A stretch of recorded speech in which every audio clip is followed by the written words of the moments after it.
अंजलि 10वीं क्लास में पढ़ती थी।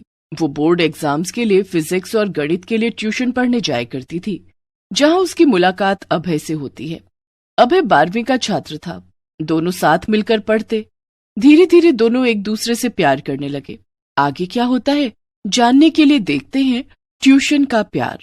अंजलि भागी भागी ट्यूशन सेंटर पहुंचती है, जहां गेट पर ही बाइक लगाकर अभय बैठा हुआ था। ओ मिस्टर, अपनी बाइक यहाँ से हटाओ, मुझे अंदर जाना है। लेकिन अंदर कोई नहीं है। कोई नहीं है? अमित सर कहाँ गए? उन्होंने बताया नहीं। मैं रोज उनसे ट्यूशन पढ़ने यहाँ आती हूँ। अमित सर की तबीयत अचानक खराब हो गई है, वो अस्पताल में है। लेकिन तुम्हें कैसे पता? कौन हो तुम? तुम्हें यहाँ पहले कभी नहीं देखा। मेरा नाम अभय है, मैं 12वीं का छात्र हूँ और इंजीनियरिंग की तैयारी कर रहा हूँ। मैंने कल यहाँ एडमिशन लिया है। आज यहाँ आया तो देखा कि यहाँ ताला लगा हुआ है। मैंने अमित सर को फोन किया तो उनके पिताजी ने बताया कि उनकी तबीयत खराब है। ओह, अमित सर की तबीयत अब कैसी है? चलो अस्पताल चलकर देखते हैं। अंजलि कुछ सोचने लगती है। क्या सोच रही हो?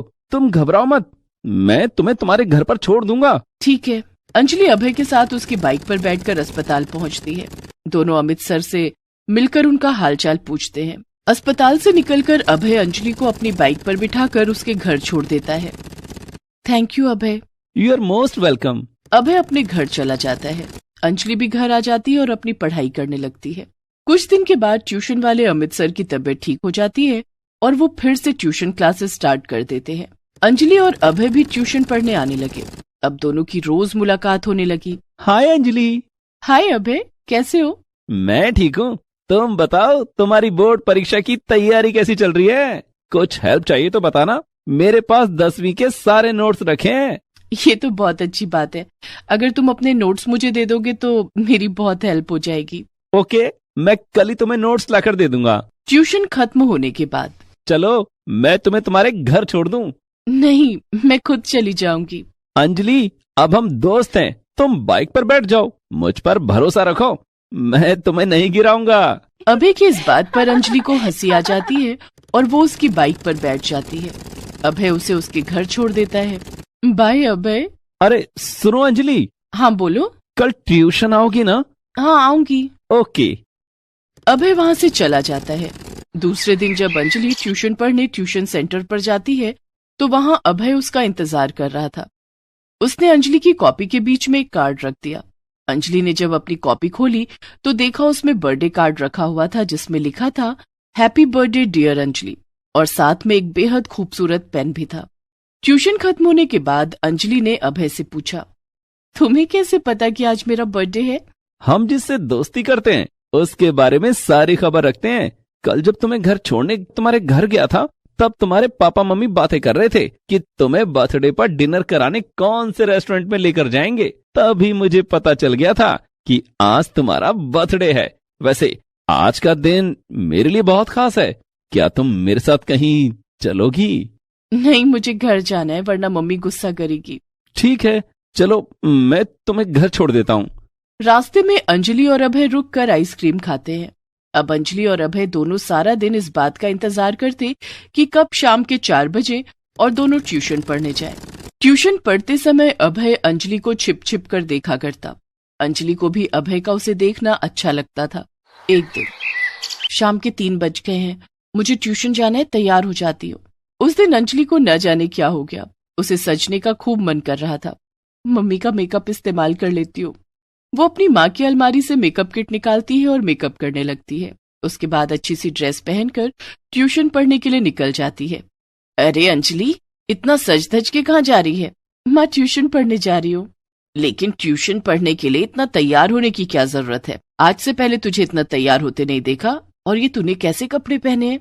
माँ आजकल इन्हीं कपड़ों का फैशन है, पहनने दो ना माँ। वैसे भी मैं ट्यूशन के अलावा कहीं नहीं जाती, तो इन कपड़ों को कहीं तो पहनूंगी। ठीक है ठीक है। अंजलि ट्यूशन पढ़ने चली जाती है।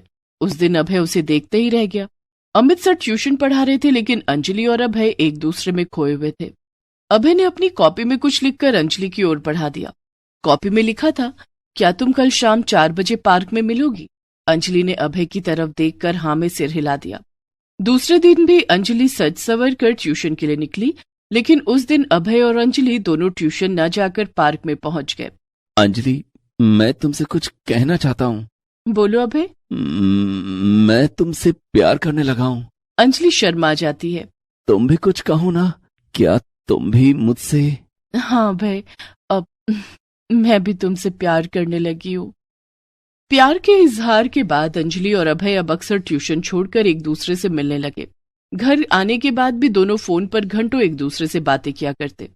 अंजलि के माता पिता ने अंजलि में आए इस बदलाव को नोटिस कर लिया। अंजलि बेटी, इस साल तेरी बोर्ड की परीक्षा है, तू अपनी पढ़ाई पर ध्यान दे। दोस्तों से फोन पर बातें तो परीक्षा के बाद भी हो जाएंगी। माँ, मैं अपनी सीनियर अभय से बात कर रही हूँ। अभय पढ़ाई में मेरी बहुत हेल्प करते हैं। ठीक है बेटा, सिर्फ पढ़ाई की ही बातें करना, मुझे तेरा रिजल्ट अच्छा चाहिए। ओके माँ। इधर अंजलि और अभय रातों को जाग जाग कर एक दूसरे से फोन पर चैट करते, जिस कारण दोनों की नींद भी पूरी नहीं होती थी। अंजलि बेटी, सुबह के 10 बज गए हैं, उठ जा, कब तक सोती रहेगी? संगीता, उसे सोने दो। अंजलि रात भर जागकर पढ़ाई करती है, देर तक नहीं सोएगी तो उसकी नींद कैसे पूरी होगी? इधर अभय के माता पिता भी यही सोचते कि उनका बेटा रात भर जागकर इंजीनियरिंग की तैयारी कर रहा है, लेकिन अंजलि और अभय तो प्यार की नाव पर सवार थे। एक दिन, अंजलि, अमित सर का ट्यूशन क्लास अब खत्म होने वाला है, अब हम कभी नहीं मिल पाएंगे। लेकिन अभय, तुम तो जानते हो कि मैं तुमसे मिले बिना नहीं रह सकती। हम दोनों भागकर शादी कर लेते हैं। शादी? लेकिन मम्मी पापा? मम्मी पापा को बाद में बताएंगे, पहले हम दोनों शादी कर लेते हैं। मैं तुम्हारे बिना नहीं रह सकता अंजलि। लेकिन हम भागकर जाएंगे कहाँ? और हमारे पास तो पैसे भी नहीं हैं। मेरे पास 10,000 रुपए हैं। इन पैसों से एक मंदिर में शादी कर लेंगे और दिल्ली चले जाएंगे। वहां मेरा एक दोस्त रहता है, हम उसके घर जाएंगे। तुम कल शाम 8 बजे स्टेशन पर आ जाना, मैं आज ही टिकट करवा लूंगा। ठीक है अभय। इस तरह दोनों घर से भागने का प्लान बना लेते हैं। अंजलि घर आकर अपने स्कूल बैग में अपने कुछ कपड़े रख लेती है और सो जाती है। अगले दिन सुबह सुबह जब उसकी नींद खुली तो उसने खिड़की से बाहर देखा कि पड़ोस की शर्मा आंटी के घर पुलिस आई थी। शर्मा आंटी के घर पुलिस क्यों आई है? क्या हुआ होगा? अंजलि अपने कमरे से बाहर निकली, तभी उसने अपने माता पिता को बात करते सुना। शर्मा जी की बेटी कोमल किसी लड़के के साथ भाग गई है। बेचारे शर्मा जी कहीं मुंह दिखाने लायक नहीं रहे। मुझे तो बहुत डर लग रहा है। कैसा डर? हमारी अंजलि भी आजकल खोई खोई रहती है, कहीं उसने भी ऐसा कदम उठा लिया तो हम तो कहीं के नहीं रहेंगे। ये तुम क्या कह रही हो संगीता? आज के बाद कभी ऐसा मत कहना। हमारी अंजलि बहुत समझदार है, मुझे मेरी बेटी पर पूरा भरोसा है। वो कभी कोई ऐसा काम नहीं करेगी जिससे समाज के सामने हमारा सिर नीचा हो। मेरी बेटी मेरी शान है। देखना, एक दिन वो मेरी तरह इंजीनियर बनेगी और हमारा सिर गर्व से ऊंचा हो जाएगा। अपने पिता की बात सुनकर अंजलि को अपने आप पर बहुत शर्मिंदगी महसूस होती है। ये मैं क्या करने जा रही थी? पापा मुझ पर कितना भरोसा करते हैं और मैं उनका भरोसा तोड़ने जा रही थी। मुझे पढ़ लिख कर अपने पापा की तरह इंजीनियर बनना है। बोर्ड की परीक्षा आने वाली है, मुझे अपनी पढ़ाई पर ध्यान देना होगा। अंजलि ने फैसला किया कि वो अभय के साथ कहीं नहीं जाएगी। उसने अभय को फोन करके सारी बात बताई। अभय, मैं अपने माता पिता को धोखा नहीं दे सकती। I am sorry. इसमें सॉरी की कोई बात नहीं है अंजलि। तुमने तो मेरी आंखें खोल दी और मुझे गलत कदम उठाने से बचा लिया। जो लड़की अपने माता पिता को धोखा नहीं दे सकती, वो मुझे भी कभी धोखा नहीं देगी। मैं तुमसे वादा करता हूँ, आज से मैं अपनी पढ़ाई पर ध्यान दूंगा और तुम भी अपनी पढ़ाई पर ध्यान देना। जिस दिन इंजीनियर बन जाऊंगा उस दिन तुम्हारे माता पिता से तुम्हारा हाथ मांगने आऊंगा। बस तुम मेरा इंतजार करना। मैं तुम्हारा इंतजार करूंगी अभय, हमारा प्यार अमर है। इसके बाद अंजलि और अभय का ट्यूशन का प्यार कॉलेज तक चलता है। कॉलेज की पढ़ाई के बाद दोनों ने इंजीनियरिंग की पढ़ाई की, जिसके बाद दोनों को जॉब मिल जाती है। एक दिन दोनों अपने अपने माता पिता को एक दूसरे के बारे में बताते हैं। उनके माता पिता दोनों के प्यार को मंजूरी दे देते हैं। अंजलि और अभय की शादी हो जाती है। आज भी अंजलि और अभय अपने ट्यूशन के प्यार वाले दिनों को याद करते हैं। अंजलि, तुम्हारे फैसले ने हमें और हमारे माता पिता को सबके सामने शर्मिंदा होने से बचा लिया। Thank you so much.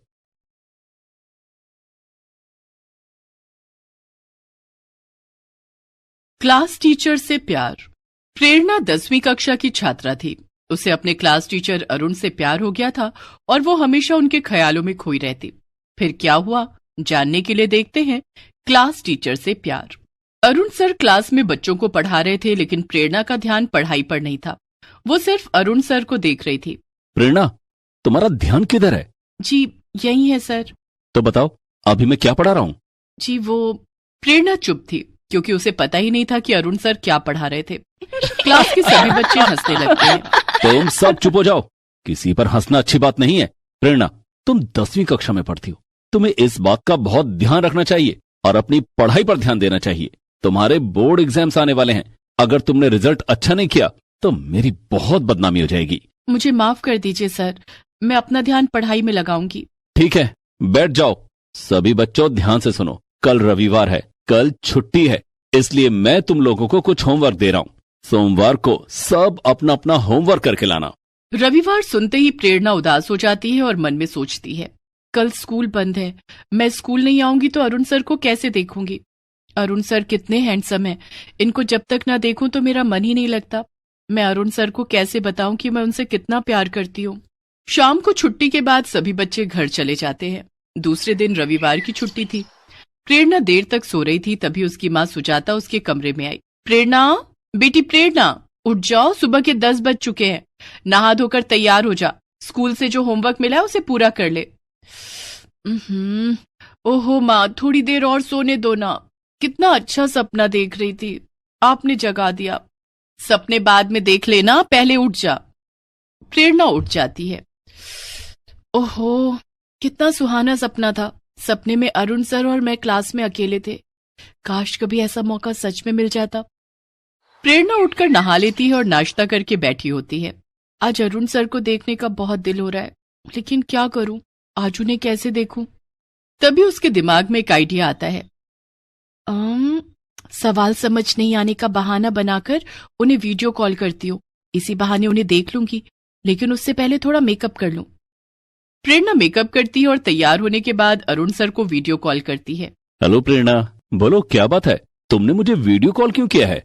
Sir, मुझे कुछ सवाल समझ में नहीं आ रहे थे, क्या आप मेरी मदद करेंगे? हाँ पूछो, कौन सा सवाल तुम्हें नहीं समझ आ रहा है? प्रेरणा अरुण सर से सवाल पूछती है। थोड़ी देर के बाद वो फोन रख देती है। आज तो अरुण सर को देख लिया, अब हर रविवार यही करूंगी। अब प्रेरणा हर रविवार को अरुण सर को वीडियो कॉल करती और सवाल पूछने के बहाने उन्हें देखा करती। एक दिन, छिप छिप कर प्यार करना तो बहुत हो गया, अब मुझे अरुण सर को बताना होगा कि मैं उनसे कितना प्यार करती हूँ, लेकिन कैसे बताऊं। तभी क्लास में एक नोटिस आया जिसमें लिखा था कि इस शनिवार सभी बच्चे पिकनिक पर जा रहे हैं और साथ में उनके क्लास टीचर भी होंगे। ये बहुत अच्छा मौका है, पिकनिक के बहाने उन्हें अपने दिल की बात बता दूंगी। प्रेरणा बेसब्री से शनिवार का इंतजार करने लगी। शनिवार आने से पहले उसने अपने पिताजी से पैसे लेकर कुछ चॉकलेट खरीदे। अरुण सर को पहले ये चॉकलेट दूंगी और फिर उनसे अपने दिल की बात कह दूंगी। प्रेरणा बहुत खुश थी। शनिवार आते ही उसने बहुत सुंदर सी ड्रेस पहनी और चॉकलेट लेकर स्कूल बस में बैठ गई। स्कूल बस जब सभी बच्चों को पिकनिक स्पॉट लेकर पहुंची तो सभी बच्चे पिकनिक मनाने लगे।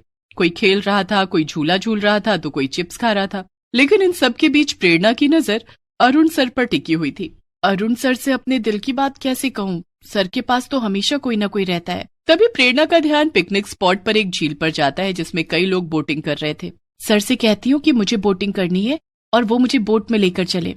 ऐसा सोचकर प्रेरणा अपने टीचर अरुण के पास जाती है और उनसे कहती है कि वो उसे बोटिंग कराने के लिए ले चले। लेकिन प्रेरणा, मैं बाकी बच्चों को छोड़कर नहीं जा सकता, बाकी बच्चों के प्रति भी तो मेरी जिम्मेदारी है। प्लीज सर, बस थोड़ी देर के लिए चलिए, मैंने कभी बोटिंग नहीं की, आज मैं बोटिंग करना चाहती हूँ। ठीक है, चलो। अरुण सर प्रेरणा को लेकर झील में बोटिंग कराने के लिए जाते हैं। बोट में बैठने में अरुण सर प्रेरणा की मदद करते हैं और उसका हाथ पकड़कर उसे बोट में बिठाते हैं। ये सब प्रेरणा को बहुत अच्छा लगता है। फिर दोनों बोटिंग करने लगते हैं। तभी प्रेरणा अपने बैग से चॉकलेट निकालकर अरुण सर को देती है। ये क्या है प्रेरणा? ये चॉकलेट है सर। लेकिन मेरे लिए क्यों? क्योंकि आप मेरे लिए बहुत खास हैं। क्या मतलब, मैं समझा नहीं। अरुण सर, मैं आपसे बहुत प्यार करती हूँ। अच्छा, तो ये सब कहने के लिए तुम मुझे यहाँ लेकर आई हो? हाँ अरुण सर। प्रेरणा, ये तुम्हारी पढ़ाई करने की उम्र है और मैं तुम्हारा टीचर हूँ, गुरु हूँ। गुरु पिता के समान होता है। तुम्हें मेरे बारे में न सोचकर अपनी पढ़ाई पर ध्यान देना चाहिए। लेकिन सर, मेरा पढ़ाई में बिल्कुल मन नहीं लगता है। जब तक आपको ना देख लूं मेरा दिन नहीं बनता। प्रेरणा, अब हमें चलना चाहिए। क्लास के बाकी बच्चे मुझे ढूंढ रहे होंगे। लेकिन सर, जब तक आप मेरी बात का जवाब नहीं देंगे मैं यहाँ से नहीं जाऊंगी और झील में कूद जाऊंगी। नहीं प्रेरणा, ऐसा मत करना। तो आप कह दीजिए कि आप भी मुझसे प्यार करते हैं। अरुण सर अब बहुत मुसीबत में पड़ गए थे। प्रेरणा की बात मानने के अलावा उनके पास और कोई रास्ता नहीं था। उन्होंने प्रेरणा की बात मान ली। ठीक है प्रेरणा, मैं तैयार हूँ। प्रेरणा ने अरुण सर को गले से लगा लिया और फिर दोनों बोटिंग करते हुए झील के किनारे आ गए। बोट से उतरकर दोनों पिकनिक स्पॉट पर आए। प्रेरणा बहुत खुश नजर आ रही थी, लेकिन अरुण सर चिंता में डूबे हुए थे। शाम को पिकनिक खत्म हो गई और सारे बच्चे स्कूल बस में बैठकर अपने अपने घर चले गए। अब प्रेरणा रोज अरुण सर को वीडियो कॉल करने लगी। घर में कोई कुछ पूछता तो कह देती कि पढ़ाई के सिलसिले में टीचर से बात कर रही हूँ। धीरे धीरे प्रेरणा के 10वीं के फाइनल एग्जाम्स नजदीक आने लगे। एक दिन, सभी बच्चों ध्यान से सुनो, 2 महीने बाद आप लोगों के फाइनल एग्जाम्स हैं। आप लोगों को 2 महीने की छुट्टियां दी जा रही हैं ताकि आप लोग परीक्षा की तैयारी कर सको। 2 महीने? 2 महीने तो बहुत ज्यादा होते हैं सर। अगर इस बीच हमें आपसे कुछ पूछना हो तो हम क्या करेंगे? तुम मुझसे फोन पर पूछ सकती हो प्रेरणा। कोई भी बच्चा मुझसे फोन पर कुछ भी पूछ सकता है। लेकिन उस दिन घर जाने के बाद प्रेरणा सोचती है कि 2 महीने तक अरुण सर से सिर्फ फोन पर बातें करके उसका काम नहीं चलेगा। वो तो उनसे रोज मिलना चाहती है। तभी उसे एक आइडिया आया। अरुण सर से ट्यूशन पढ़ने के बहाने उन्हें अपने घर पर बुलाऊंगी। प्रेरणा उसी समय अपने पिताजी के पास जाती है और कहती है, पिताजी, 2 महीने बाद मेरी 10वीं की बोर्ड परीक्षाएं हैं।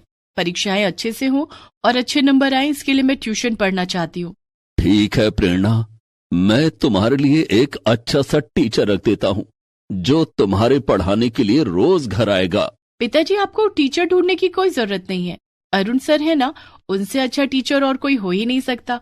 क्लास के सभी बच्चे उनकी बहुत तारीफ करते हैं। अगर अरुण सर ने मुझे ट्यूशन पढ़ाया तो मैं क्लास में तो क्या पूरे स्कूल में अव्वल आऊंगी। ठीक है, मैं कल ही अरुण सर से बात करता हूँ। प्रेरणा के पिता प्रदीप ने दूसरे दिन अरुण सर से बात की और प्रेरणा को ट्यूशन पढ़ाने के लिए कहा। दूसरे दिन से अरुण सर रोज प्रेरणा को ट्यूशन पढ़ाने उसके घर आने लगे। लेकिन प्रेरणा का अब भी पढ़ने में मन नहीं लगता था। प्रेरणा, मैं देख रहा हूँ कि तुम्हारा पढ़ने में बिल्कुल मन नहीं लगता। क्या करूँ सर, जब आप सामने होते हैं तो मैं आपको ही देखती रह जाती हूँ। क्या इसी के लिए तुमने मुझे ट्यूशन पर रखा है? देखो प्रेरणा, अगर तुम्हारा रिजल्ट अच्छा नहीं हुआ तो मेरी छवि खराब हो जाएगी। सब यही कहेंगे कि मैं अच्छा टीचर नहीं हूँ। क्या तुम यही चाहती हो? नहीं, मैं चाहती हूँ कि सब आपकी बहुत तारीफ करें। तो फिर अभी पढ़ाई पर ध्यान दो। परीक्षा खत्म होने के बाद हम दोनों कहीं घूमने चलेंगे। ये सुनकर तो प्रेरणा के जैसे पंख लग गए। उस दिन से वो पढ़ने में काफी ध्यान देने लगी और मेहनत भी करने लगी। देखते ही देखते 2 महीने गुजर गए और प्रेरणा की परीक्षाएं नजदीक आ गई। प्रेरणा ने अच्छी तरह से अपनी परीक्षा दी। कुछ दिनों के बाद परीक्षा का रिजल्ट भी आ गया। लेकिन उस दिन रिजल्ट घोषित करने के लिए क्लास में अरुण सर नहीं आए, कोई और ही आया। बच्चों, मेरा नाम विनीता है। मैं कक्षा 11वीं की टीचर हूँ। आप में से प्रेरणा कौन है? मैं हूँ मैम। प्रेरणा, तुम पूरे स्कूल में अव्वल आई हो। लेकिन अरुण सर क्यों नहीं आए मैम? अरुण सर शहर छोड़कर चले गए हैं। उन्होंने दूसरे शहर में कोई दूसरा स्कूल ज्वाइन कर लिया है। प्रेरणा के समझ में नहीं आ रहा था कि वो अपने अव्वल आने की खुशी मनाए या अरुण सर के जाने का गम। उसने अरुण सर को फोन किया लेकिन उनका नंबर बंद था। वो समझ गई कि उसका रिजल्ट सबसे अच्छा हो, इसके लिए अरुण सर ने उसकी सारी शर्तें मानी और एक गुरु का धर्म निभाया। Please subscribe this channel.